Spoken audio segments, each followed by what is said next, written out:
നമസ്കാരം. മലയാളി വാർത്തയിലേക്ക് സ്വാഗതം. തദ്ദേശ തെരഞ്ഞെടുപ്പിന് പിന്നാലെ പലയിടങ്ങളിലും സംഘർഷം ഉണ്ടായിട്ടുണ്ട്.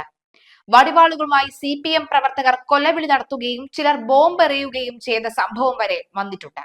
എന്നിട്ടും ഒരു ചെറുവിരൽ പോലും അനക്കാൻ തൽക്കാലം ഇവിടത്തെ ആഭ്യന്തര വകുപ്പിന് കഴിയില്ല. അവർ പെണ്ണുപിടി കേസിലും ഗർഭക്കേസിലും പിന്നാലെയാണ്. ഇപ്പോഴത്തെ CPM നേതാവിന്റെ കൊലവിളി പ്രസംഗത്തെ കുറിച്ചുള്ള വാർത്തകളും പുറത്തു വരികയാണ്. കൊലവിളി പ്രസംഗവുമായി ഏരിയ കമ്മിറ്റി അംഗമാണ് രംഗത്തു വന്നത്.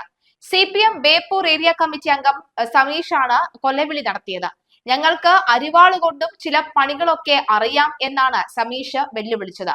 ഫറോക്ക് മുനിസിപ്പാലിറ്റിയിൽ 39-ാം വാർഡിലാണ് സംഭവം. പ്രകോപനം തുടർന്നാൽ വീട്ടിൽ കയറി നിരങ്ങും, അരിവാളുകൊണ്ട് വേറെ ചില പണികൾ അറിയാം, ഞങ്ങൾ ഇറങ്ങിയാൽ മുസ്ലിം ലീഗ് പിറ്റേ ദിവസം കരിദിനം ആചരിക്കേണ്ടി വരും തുടങ്ങിയ പരാമർശങ്ങളാണ് പ്രസംഗത്തിൽ ഉണ്ടായത്. ചെറുവിരൽ അനക്കിയാൽ നിങ്ങളുടെ വീട്ടിൽ കയറി നിരങ്ങും. ആ ഒരവസ്ഥ നിങ്ങൾ ഇവിടെ ഉണ്ടാക്കരുത്. ഇവിടെ ലീഗിന്റെ പൊന്നാപുരം കോട്ടകളൊക്കെ തന്നെ CPM-ഉം LDF-ഉം ജയിച്ചു മുന്നേറിയിട്ടുണ്ട്. ആ കാലത്തൊന്നും ആ പ്രദേശത്തൊന്നും ഒരു കുഴപ്പവും അനഷ്ട സംഭവങ്ങളും ഉണ്ടായിട്ടില്ല.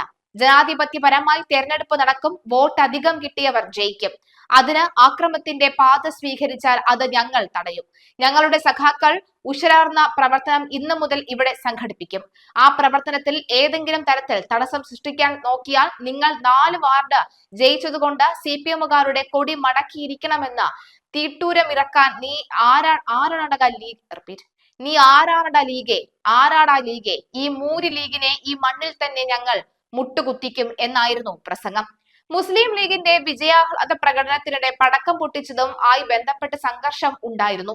ഇതിൽ പ്രതിഷേധിച്ച് നടത്തിയ CPM പ്രകടനത്തിനിടെയാണ് പ്രകോപനപരമായ പ്രസംഗം.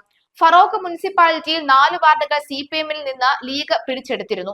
തദ്ദേശ സ്വയംഭരണ തെരഞ്ഞെടുപ്പിൽ UDF നേടിയ മികച്ച വിജയത്തിന് പിന്നാലെ സംസ്ഥാനത്തെ വടക്കൻ മേഖലയിൽ ആക്രമണ സംഭവങ്ങൾ അരങ്ങേറി. കണ്ണൂരിലും കോഴിക്കോടും പലയിടങ്ങളിലും ആഹ്ലാദ പ്രകടനത്തിനിടെ LDF UDF സംഘർഷം ഉണ്ടായി.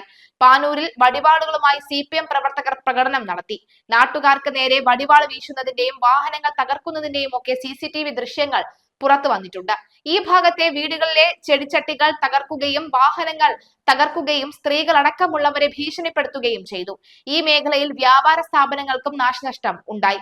തെരഞ്ഞെടുപ്പിൽ LDF-നെ ബഹുദൂരം പിന്നിലാക്കി UDF വിജയം സ്വന്തമാക്കിയതോടുകൂടി കടുത്ത നിരാശയിലായിരുന്നു LDF പ്രവർത്തകർ.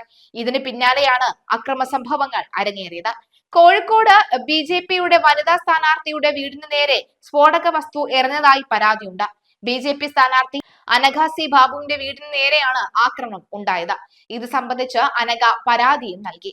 കോഴിക്കോട് വടകരയിൽ ഇന്ദിരാഗാന്ധിയുടെ പ്രതിമയ്ക്ക് നേരെ ഉണ്ടായ ബോംബാക്രമണത്തിൽ പ്രതിമയുടെ കൈകൾ തകർന്നു. കോൺഗ്രസ് ഓഫീസിന്റെ കെട്ടിടത്തിനും കേടുപാടുകൾ ഉണ്ടായി.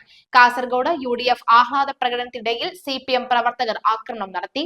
കോൺഗ്രസ് പ്രവർത്തകർക്കും പോലീസുകാർക്കും മർദ്ദനമേറ്റു. നെയ്യാറ്റിൻകരയിൽ CPM BJP സംഘർഷത്തിൽ 2 പേർക്ക് പരിക്കേറ്റു. തെരഞ്ഞെടുപ്പിന്റെ ആഹ്ലാദ പ്രകടനത്തിനിടെ സ്കൂട്ടർ പൊട്ടിത്തെറിച്ചുണ്ടായ അപകടത്തിൽ കോൺഗ്രസ് പ്രവർത്തകൻ മരിച്ചു. ഒരാളുടെ നില ഗുരുതരമാണ്. UDF സ്ഥാനാർത്ഥിയുടെ വിജയത്തിന്റെ ആഘോഷത്തിനിടെയാണ് അപകടമുണ്ടായത്. സ്കൂട്ടറിനകത്ത് സൂക്ഷിച്ച പടക്കങ്ങളാണ് പൊട്ടിത്തെറിച്ചത്. എന്തായാലും അങ്ങനെ സംഭവ വികാസം സമൂഹ മാധ്യമങ്ങളിലും അല്ലാതെയും ഒക്കെ നിറഞ്ഞാടുകയാണ്. ഇപ്പോൾ നിരവധി ദൃശ്യങ്ങളും സമൂഹ മാധ്യമങ്ങളിലുണ്ട്. ആരും ഇതിനെതിരെ ഒരു ചെറുവിരൽ പോലും അനക്കുന്നില്ല എന്നതാണ് ഭീതിപ്പെടുത്തുന്ന സത്യം.